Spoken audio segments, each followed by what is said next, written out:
The great orbital station shimmered like a distant jewel, suspended against the stars and the swirling tapestry of a pale pink nebula. At its heart lay the Grand Council Chamber, an awe-inspiring dome with arching ceilings of transparent alloy. Through these curved panels, the galaxy stretched out in every direction, radiant and immense. Within those walls, 12 ambassadors from the galaxy's most advanced civilizations were finishing a heated debate that had dragged on for nearly an entire standard week. They sat around a circular table carved from the core of a dead star, each seat representing ages of tradition. The final item on their agenda, the reason for so many tense nights, was the matter of humanity.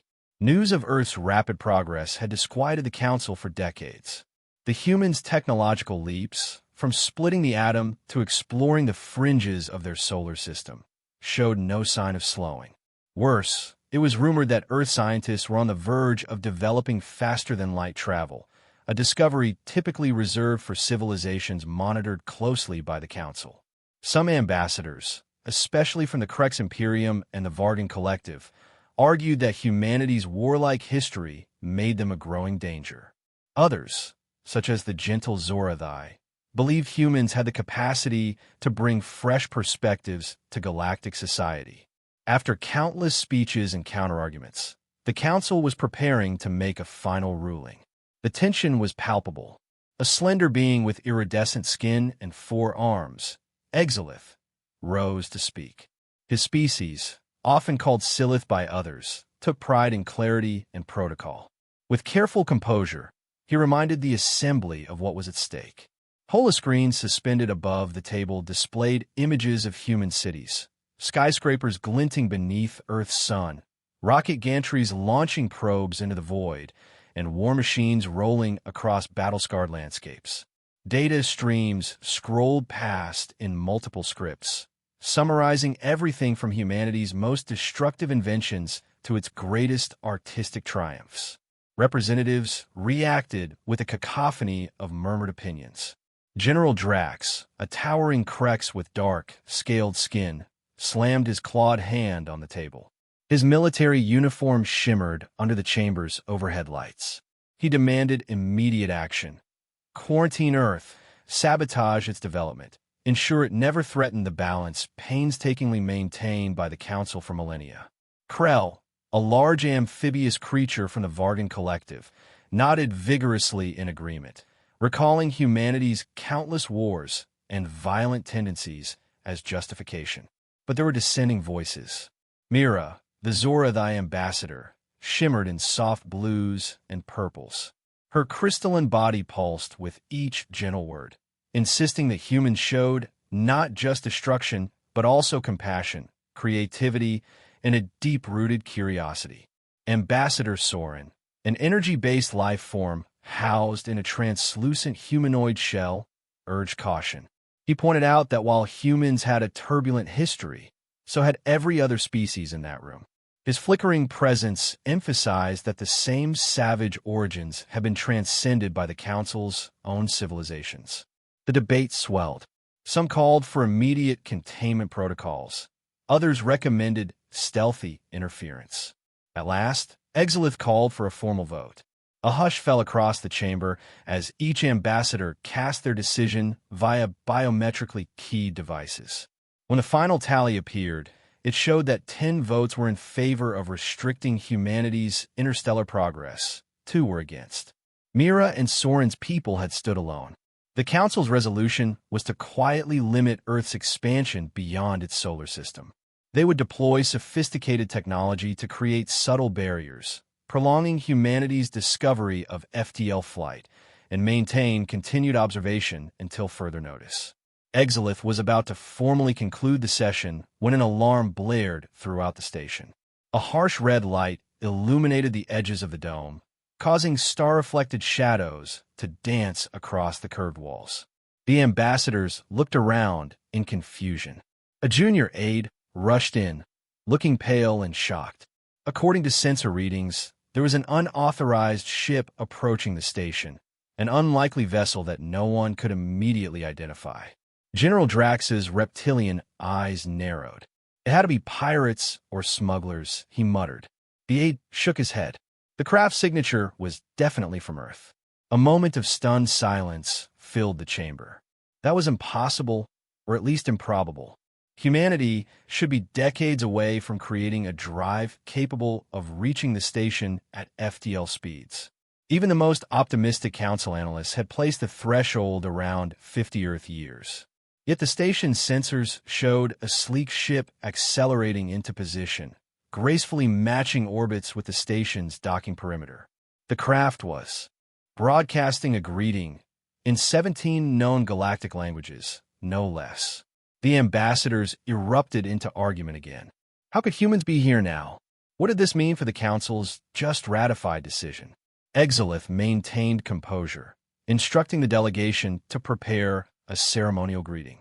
He also demanded that the recorded minutes of the Council's recent vote be removed from the central display. They could not allow the humans to see how close they had come to forcibly confining Earth's entire civilization. But it was too late. The humans, apparently, were already hailing the station.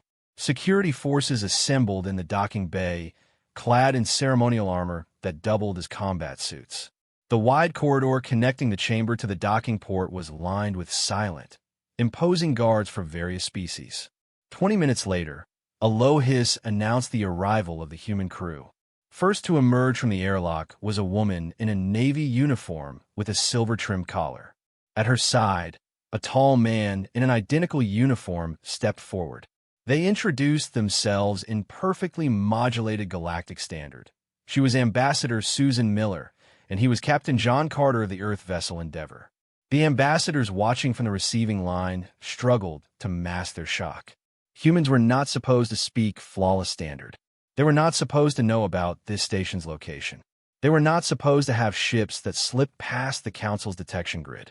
Yet here they stood, calm, poised, and notably unafraid. Exilith greeted them with a carefully practiced diplomatic bow, using all four arms in symmetrical arcs. He maintained a professional tone, welcoming them to the station and the Council's presence. But tension crackled in the air. Captain Carter glanced to the far side of the chamber, where a holographic display was flickering off. The tall soldier's gaze lingered on the partial text he had glimpsed. If he felt alarmed, he did not show it. Instead, Carter's eyes flickered with keen intelligence. General Drax broke decorum almost immediately, demanding to know how Earth had achieved FTL. Ambassador Miller responded courteously, explaining that Earth had made unexpected leaps in technology. She added, almost casually, that Earth had been monitoring certain signals and transmissions for 15 years. The amphibious Krell hissed in disbelief, outraged that a primitive species had apparently managed to intercept or decode Council communications. Mira, her crystalline body flickering in curious pastel hues, questioned how humanity had come so far. Susan Miller offered a diplomatic smile. She noted that Earth had learned much from a crash probe discovered years prior in a remote tundra. The device had introduced them to alien mathematics, stealth technology, and more. Earth's best scientists had spent a decade quietly deciphering everything. The humans had discovered how to break encryption they were never supposed to see. The Council delegation exchanged uneasy looks.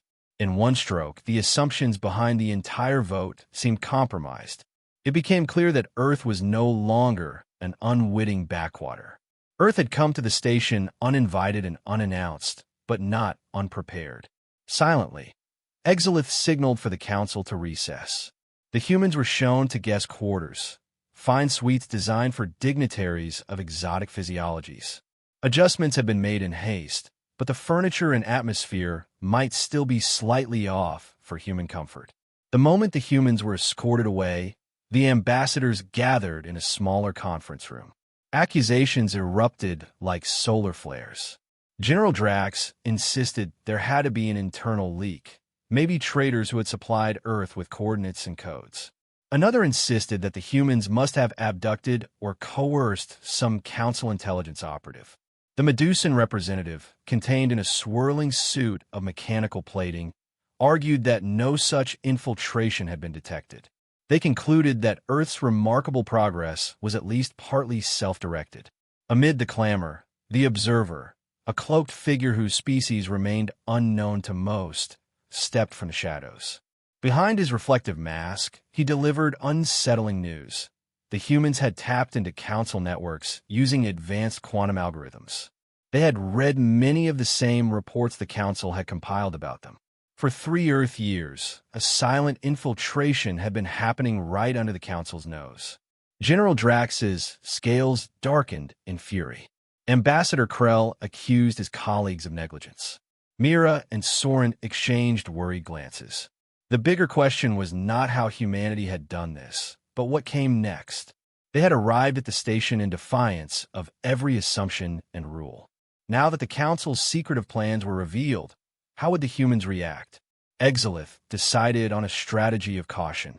They would treat the human visitors like honored guests for now, gather more intel about their capabilities, and avoid any rash moves. Drax seethed at that approach, calling it weakness.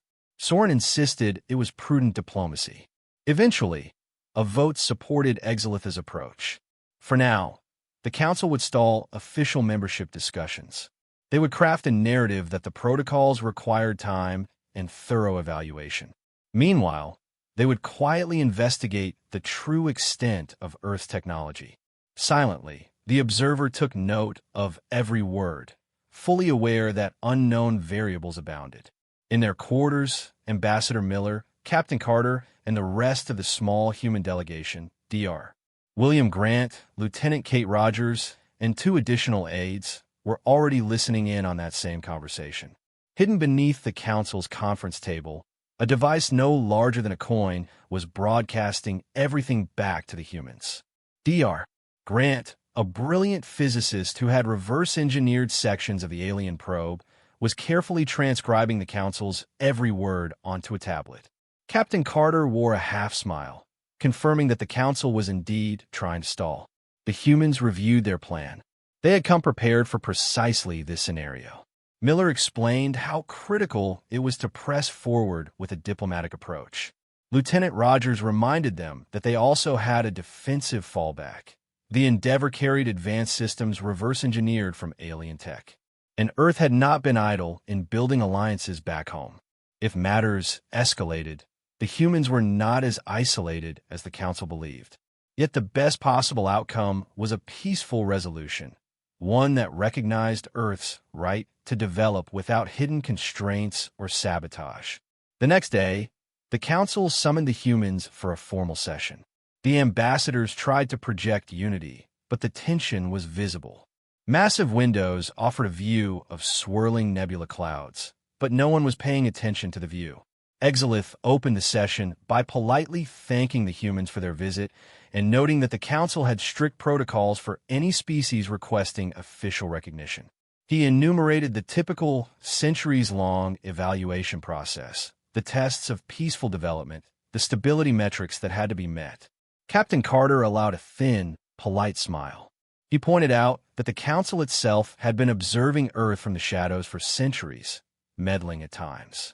He politely asked if those same protocols applied to meddling. A flicker of unrest passed over the ambassadors. Mira, who was leaning forward attentively, noticed at once how Carter's gaze swept the table.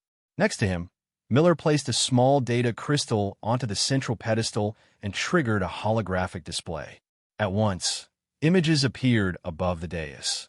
Covert alien bases hidden across Earth, logs from centuries of infiltration, even pictures of crashed or recovered probes from different species. General Drax leaped to his feet, demanding to know how humans had obtained such data. Miller calmly explained that Earth had become quite adept at reading council transmissions and decrypting archives. She added that the humans had enough evidence to expose the council's systematic interference in multiple developing worlds, a track record that might cause widespread outrage if made public. An uncomfortable silence fell. No one in the council had anticipated Earth's infiltration could run so deep. Krell made a gurgling hiss, accusing humanity of hypocrisy, of using stolen knowledge. Miller did not deny it. She merely repeated that Earth had acted to protect itself. When a more advanced group quietly manipulates your species' destiny, you have every right to uncover the truth. Soren's flickering energy form brightened in what passed for concern or sympathy. Mira's crystals pulsated faster. The Zora, thy ambassador, had always advocated for a gentler approach, but even she was taken aback by the evidence that humanity had compiled. Despite the tension, Exilith clung to decorum. He proposed a recess so each side could review the new information. Drax, clearly enraged, wanted immediate measures to confine the humans, but he was outvoted by cooler heads. The human delegation was once again escorted to their quarters, though this time the station's security presence was more visible. Pairs of armed guards loitered at corridors. The Watchers no longer pretended it was only ceremonial. Lieutenant Rogers kept watch from inside the human suite, scanning for signs the Council might attempt an arrest. So far, it was a tense standoff. In a private chamber, the Council debated. Some members, including Drax, argued the humans had to be dealt with forcefully. If they could break into Council databases now, what would they do once they truly joined interstellar society? The Observer pointed out that Earth's infiltration was likely unstoppable at this point, unless they severed entire quantum networks used by the Council for daily operations. Others, like Mira, insisted a military confrontation could unify Earth's factions into a single warlike front, unraveling centuries of carefully balanced peace. Soren proposed genuine negotiations, inviting Earth to share in the Council on a new basis. Krell ridiculed that idea, not trusting humans to abide by any rules. Exilith was torn, trying to maintain order. The next day, the tension snapped. Drax and several of his allies seized control of the station's security subroutines, ordering an urgent lockdown. At first, it was presented as a routine drill. Doors began sealing, corridors were restricted, and alarms quietly beeped in certain sectors. But the humans' hidden device transmitted warnings of the real plan. Drax intended to force the human delegation into custody for the sake of galactic order. Lieutenant Rogers, scanning local data feeds, quickly relayed the alert to Captain Carter. Carter signaled Miller and Dr. Grant. They had known such an event was likely. Humans had come ready, with a multi-layer strategy. Dr. Grant reached into a hidden compartment, retrieving a slender cylinder that contained countermeasures derived from the same probe's technology. The device would allow them to override certain station systems if they could access the main console. They agreed to split up. Carter and Rogers would hold off security forces, while Miller and Grant headed for the communications center to broadcast an emergency call to any allied or neutral powers in range. Mira, having just arrived to warn them in person, agreed to guide them through lesser-known corridors. They moved fast. Lights flickered as Drax's squads shifted the station's power priorities. Doors hissed open and shut. Rogers led with her sidearm drawn, a compact energy pistol reverse-engineered from alien technology. Carter followed, conferring quietly with his communications gear. The corridor to the comm center branched off at a large rotunda lined with decorative pillars. That was where the first firefight erupted. A squad of reptilian Krex troopers raised glowing rifles, shouting for the humans to surrender. Instead, Rogers dived behind a pillar, returning stun pulses that disrupted their advanced personal shields. The Zorathai guard traveling with them fired a crystal-based beam that knocked the Krex to the floor without lethal damage. Carter barked orders to press on. Elsewhere, Mira and Dr. Grant raced through side passages. The Crystal Ambassador used a Council override code to open sealed doors. Grant, carrying the cylinder, was ready to plug it into the main console. They needed to reach the communications hub. Through half-lit hallways, they hurried, hearing distant echoes of conflict. The station, built for diplomacy, was not designed for large-scale combat, but enough corridors existed to make things confusing. Overhead, lights flared red. Alarm klaxons wailed. The gentle hum of the station's artificial gravity occasionally sputtered, meaning some systems were under siege from Drax's sabotage. Meanwhile, The official council meeting was in disarray. Soren tried to maintain order, but ambassadors were panicking. Some called for an immediate end to hostilities. Others demanded that Drax's usurpation be stopped by force. Exilith frantically used the internal station comms to order security units loyal to the council to stand down unless threatened, to avoid a full-scale meltdown. But Drax's hold on the station's security protocols was strong. The observer watched silently, evaluating which side to join. Tensions soared as many ambassadors realized they had inadvertently unleashed a civil war within the council's own headquarters. Despite pockets of resistance, Rogers and Carter managed to clear a path to the comm center. They fought with carefully calibrated weapons set to stun rather than kill. The Krex troopers used lethal force, but the humans' unorthodox tactics and newly developed shield projectors, borrowed from alien designs, provided them enough protection to advance. The station's architecture favored vantage points for watchers, but ironically, the very openness that made the station a diplomatic marvel created multiple routes for infiltration. With cunning, the humans evaded the largest squads, surprising smaller patrols in narrow passageways. At the communications center door, Carter and Rogers reunited with Dr. Grant and Mira, who had managed to outmaneuver a second wave of troopers. Panting, they forced the blast door open. Inside, banks of computers and holographic displays lined the walls, connected to the station's massive comm array. Each screen showed a swirl of data about star systems, trade routes, and encrypted channels. The humans swiftly set up their device. Dr. Grant typed in lines of code, the interface flickering from alien script to a hybrid of Earth's ASCII and the Council's standard language.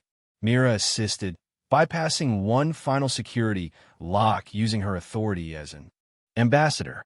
Just then, the door behind them crashed open. General Drax stormed in, flanked by half a dozen heavily armored Krex soldiers.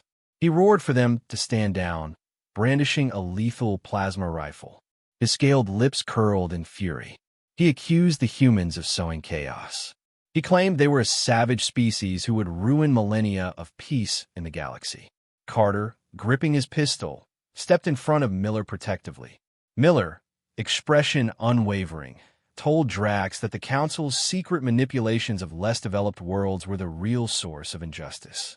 She insisted it was time those civilizations were allowed to grow without forced constraints. Drax sneered, calling humans reckless children. The Krex general raised his rifle, and Carter prepared to dive. But at that moment, Dr.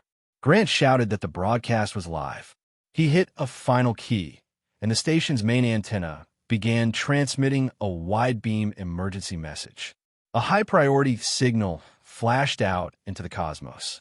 The broadcast carried evidence of the Council's centuries-long interference on multiple worlds, from orchestrating quarantines to outright sabotaging technologies. More importantly, it explained how a faction within the Council wanted to impose the same fate on humanity. The data soared across star systems, flagged urgent to any receiving station. Out in the corridor, the shrieking alarms changed tone. The entire station shuddered. Lights flickered again, then stabilized.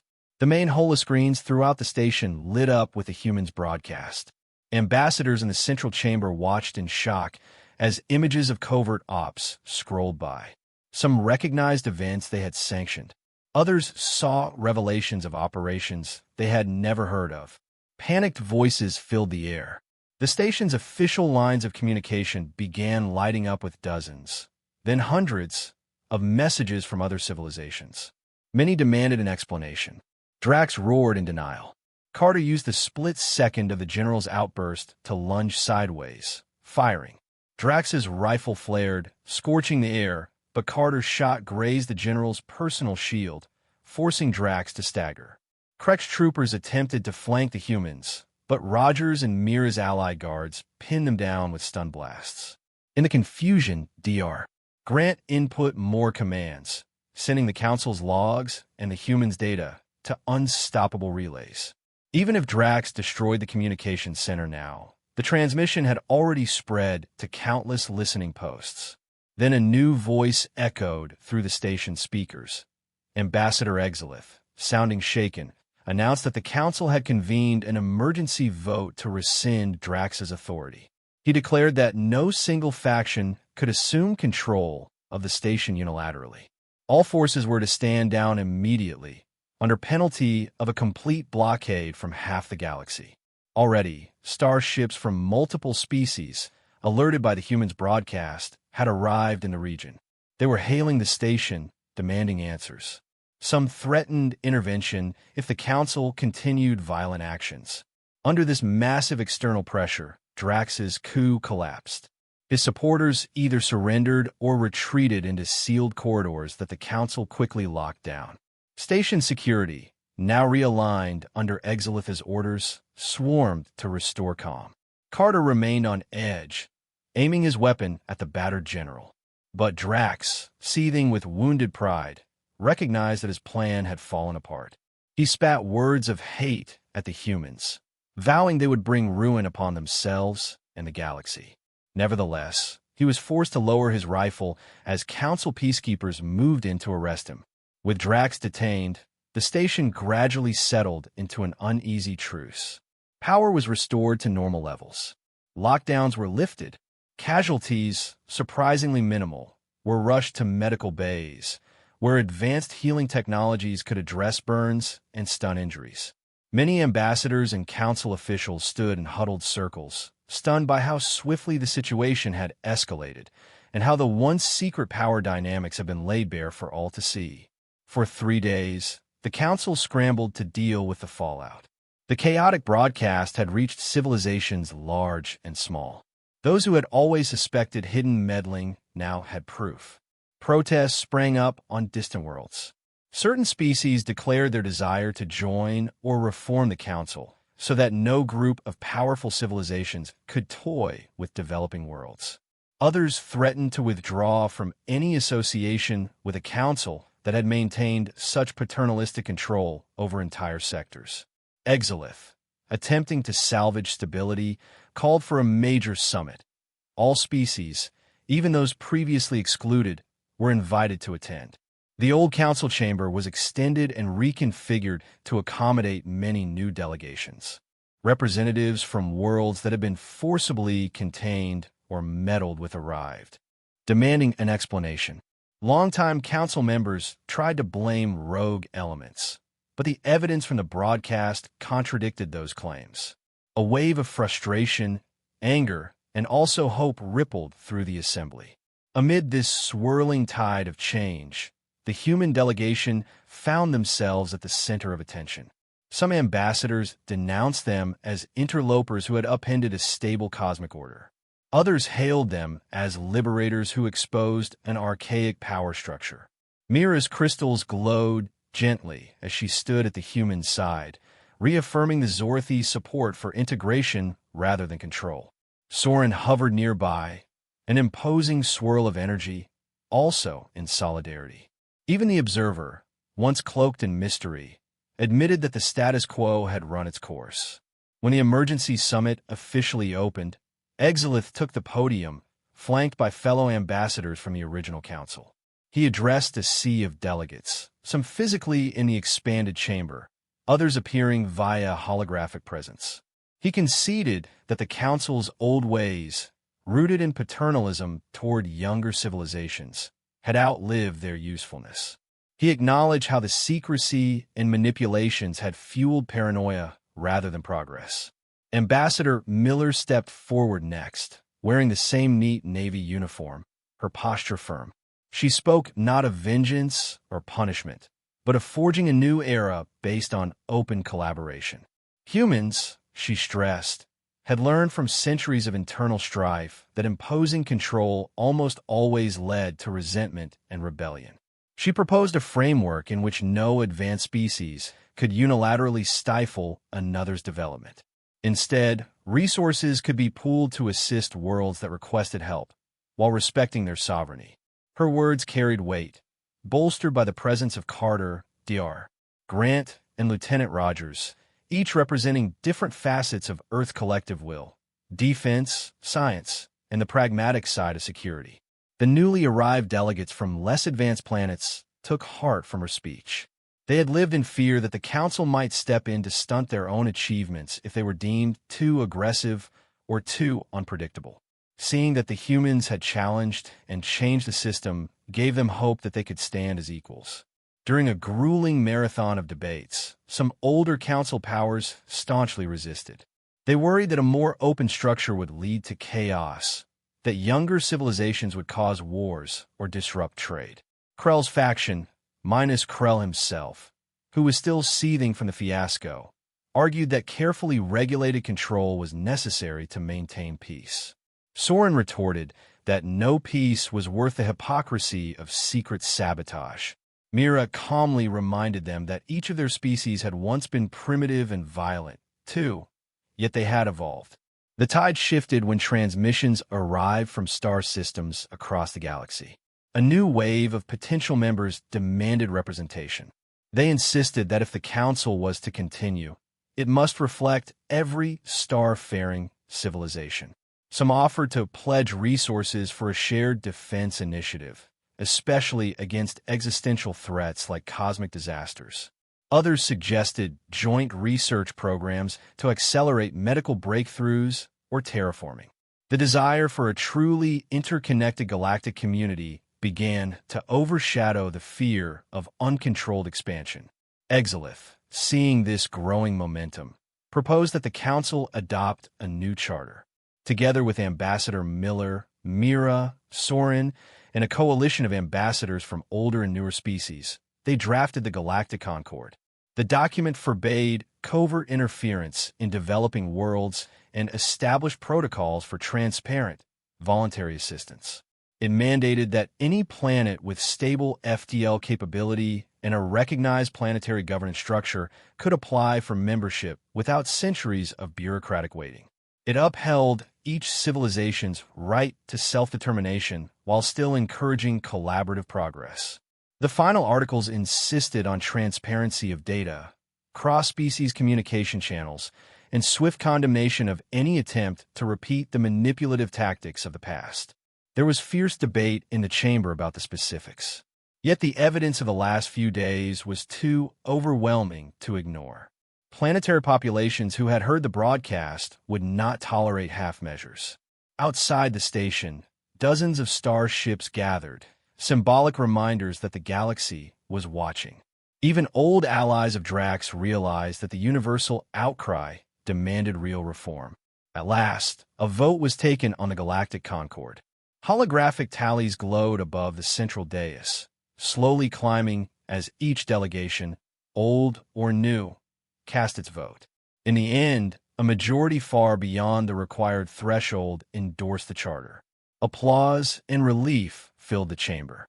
Some representatives shed tears for their species, equivalent at the significance of the moment. The Council, in one sweeping decision, had transformed itself from a gatekeeper to a more open and inclusive body. When the final results were announced, Exilith invited Ambassador Miller to speak. She thanked the gathered civilizations for their willingness to embrace change. She acknowledged the mistakes on all sides, including the secrecy Earth had used to infiltrate Council data. She concluded by saying that humanity did not seek dominance, but rather an equal seat at the table. Dr. Grant, stepping up for a brief statement, spoke passionately about how knowledge grows best when shared. Lieutenant Rogers, with more succinct words, promised that Earth's newly forming coalition would defend the rights of any world that faced coercion. Carter, in his typical calm manner, underscored that the real strength of the galaxy lay in its diversity. Mira's crystalline body glowed in shimmering white as she declared that the prophecy of the Bridgemakers had come to pass. Few in the chamber fully understood Zorathai cultural traditions, but it was clear that Mira believed the humans had sparked a long-overdue transformation. Soren's energy form pulsed in agreement. The old order had proven fragile, but from its remains, a stronger community might arise. In the following days, practical matters occupied nearly every hour. Committees formed to dismantle covert observation posts, New trade corridors were authorized, and scientists across multiple species met to standardize research protocols.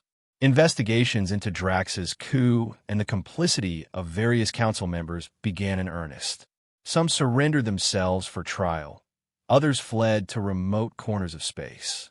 The unstoppable broadcast had created a climate where secrecy was nearly impossible. Transparency, ironically, became the safest route. Humanity, no longer a marginal curiosity, found itself stepping onto a galactic stage that was undergoing fundamental upheaval. At times, the Earth delegation felt overwhelmed. They had prepared extensively, but the scale of it all, so many planets, so many cultures, so many centuries of hidden operations, still caught them off guard. Yet with each passing day, they earned more respect from species that had once considered them barbaric or childlike. On the final day of the Reformation Summit, the newly expanded council hosted a ceremonial gathering in the same dome where the original session had nearly ended in secrecy and fear. Now, the transparent arches led in the glow of the distant star, painting everyone in swathes of silver light. 100 delegations were present in person, with more attending via secure hololinks. The view from a massive windows revealed dozens of ships belonging to brand-new member civilizations, anchored around the station in shared vigilance. The air crackled with possibility. Ambassador Miller, adjusting the silver trim of her uniform, gazed out at the swirling nebula. Captain Carter stood beside her, arms folded, eyes scanning the array of dignitaries greeting one another in cautious goodwill. Dr. Grant hovered near a side panel, reading off new scientific collaborations that were about to launch. Lieutenant Rogers was in quiet conversation with a group of Zorathai guards, exchanging tactics and stories. Mira approached, her crystals emitting a soft chime that served as both greeting and subtle music. She expressed her belief that the days of covert manipulation were finally over. Soren joined them, radiating calm acceptance. Miller turned to the others, her voice quiet yet confident. She said this was only the beginning. Earth had stepped onto the galactic stage abruptly, but now the question was whether humanity could help guide a more transparent era. Carter nodded, reminding her of the challenges ahead. Old resentments would not vanish overnight. There were likely hidden factions, even among the council, that disagreed with the new Concord. But if the station's near civil war had proven anything, it was that times were changing. In a symbolic moment, Exilith took the central podium. He gestured with all four arms in the traditional sign of respect, addressing the chamber. He hailed the new era as something none of them could have foreseen, brought about in large part by humans who arrived far too soon. His words carried a self-deprecating humor that made many delegates smile. He declared that the Council's final act under its old structure was to formally welcome Earth as a founding member of the reformed galactic community.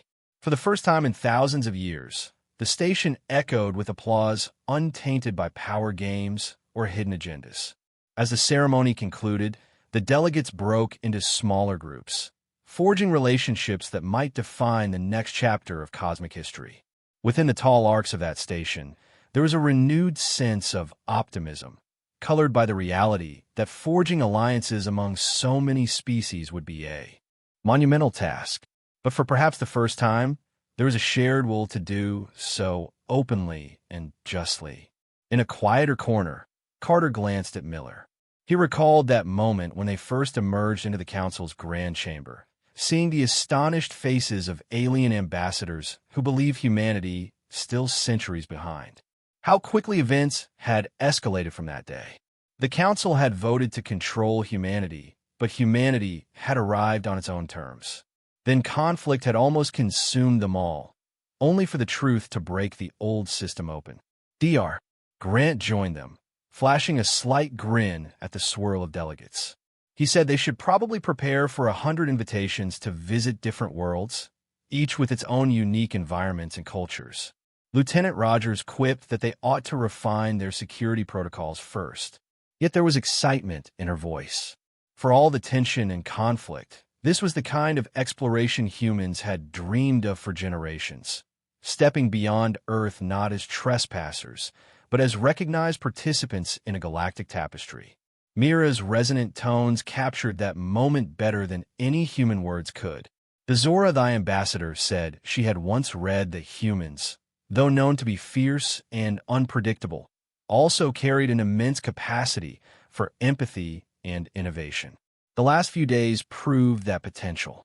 Together, she believed their combined civilizations might find ways to heal the divisions that had been allowed to fester under secrecy. And that spark of hope, kindled by the humans' bold arrival, was now the guiding star of their new alliance. As the formalities wound down, the station's overhead lights dimmed to a softer setting, revealing the radiant starlight beyond. The new council charter had been signed by more than half the galaxy's represented civilizations. Drax and his faction were under arrest, facing trial. Questions remained about the potential for other hidden agendas, but for now, relief and anticipation dominated. Ambassador Miller and Captain Carter made their way to a wide observation deck that overlooked the station's docking wings. A gentle hush enveloped them. Hundreds of ships, from sleek Zora the craft to blocky Vargan freighters, formed a symmetrical pattern in orbit, waiting for instructions or simply watching the newborn alliance take shape. The Earth vessel Endeavor stood among them, shining quietly with integrated alien technology. Once an impossibility, it now appeared as a symbol of bridging worlds. Miller placed a hand on the transparent railing, feeling the cool hum of the station's field generation under her fingertips. She thought of Earth, millions of kilometers away, how its people would soon learn that they were no longer alone and not in the way they had always feared. They were not to be conquered or silently guided from a distance, but to be acknowledged as equal participants in a cosmic community. There would be diplomatic hurdles, cultural misunderstandings, the threat of lingering resentment. But the course had been set. Carter glanced at her, reading the thoughtful expression on her face. He remarked that in all the science fiction of Earth's past centuries, first contact had so often been portrayed as an invasion or a cosmic war. Yet here they stood, forging a path that, while tumultuous, led toward genuine partnership. Dr. Grant arrived, leaning on the railing, talking about the next steps for Earth's scientific communities, exchanging knowledge with Soren's people, or exploring ways to refine the quantum encryption system so it was no longer a tool of covert manipulation, but a foundation for secure communication. Lieutenant Rogers nodded, quietly pleased that her role had not been to wage a destructive war, but to protect the chance for peace. In the star-dappled glow, a sense of humility washed over them. They realized they were still novices in so many aspects of galactic life. Even the advanced technology they had reverse-engineered only scratched the surface. But Earth brought something else to the table, an unyielding curiosity, a willingness to challenge outdated rules, and a determination to stand against secret oppression. In that sense, humanity had proven itself far more than a potential threat. Soft footsteps alerted them that Mira had approached once again, accompanied by two other Zora the ambassadors. She announced that a large congregation of newly arrived delegations wished to greet the humans and discuss possible scientific or cultural collaborations. They were waiting in the adjoining hall, abuzz with excitement about forging direct ties. Miller smiled and exchanged a glance with Carter. This was what they had hoped for, genuine contact, not overshadowed by illusions of control or paternalism. As the group walked away from the observation deck, they left behind the silent darkness of the stars and entered the vibrant hum of a station that was reinventing itself. The air felt charged with possibility. Civilians and officials from a score of worlds mingled in corridors once restricted to a privileged few. Translated chatter rose in overlapping harmonies, discussing everything from trade routes to artistic exchanges. If the Council could harness that energy, and if humanity could prove to be a catalyst rather than a destroyer, then perhaps a new epoch was dawning. In the days and years ahead, many complexities would arise. The next steps of integrating Earth into the web of interstellar politics would be neither simple nor straightforward.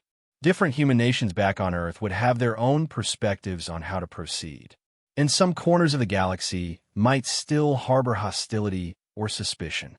But for the moment, there was a collective realization that the universe was far more vast and the old structures far more vulnerable than any had assumed. No single species or faction could hold dominion over such enormity. Only through cooperation could they navigate what lay beyond.